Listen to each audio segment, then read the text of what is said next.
студенттерге кайрылуу. Эгерде сиз дайым ата энеңизден акча сурай бергенде өзүңүздүн кайсы сессияңыз жана контракттарыңызды өзүңүз төлөп, өз чөнтөгүңүз менен өзүңүз тапкан акчадан төлөгүңүз келсе, ата энеңизге көз каранды болбостон, ата энеңизди кыйнабастан, аларга жүк болбостон, өз алдынча болушту үйрөнөйүн десеңиздер, анда бул видео сиздер үчүн.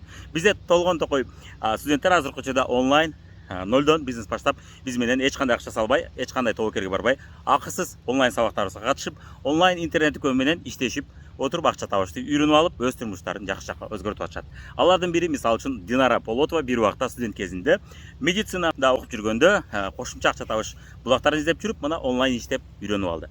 Жана бул бизнес жасап жүрүп, акыр аягы алгачкы өзүнүн киришелерине чыга баштады, окуусун таштабай. Медицинада билесиздер, окуу аябай көп болот. Ошол эле учурда ал кечкурундары тойлорго бийлеп жүрүп, кошумча акча табып жүргөн. Ошол мезгилде ал онлайн ишти өздөштүрүп алып, көптөгөн соц тармактарда иштеп отуруп, интернет дүкөндө реклама кылып отуруп, акыр аягы сонун киришелерге чыкты.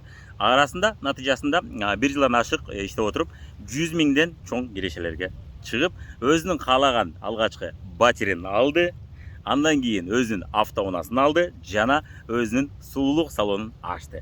Ага убактысы болбой калып, аны болсо арендага берип койду. Мына эми бир нече чет өлкө мамлекеттеринде, чет өлкөлөрдө эс алып жүрөт. Азыркы күндө болсо Мальдивада дагы биз менен биргеликте чет өлкөдө эс алып жүрөт. Бул мына Динара Полотова, көрсөңүздөр болот. Бошон окуялар бизде аябай көп, ар бирин айтып отурсак, убакыт жетпейт. Бирок ушундай окуялар кызык болчу болсо, ушундай мүмкүнчүлүктөр сизди кызыктырчу болсо, анда сиз биздин баракчабызга катталыңыз, лайк басыңыз жана комментарийге жазыңыз.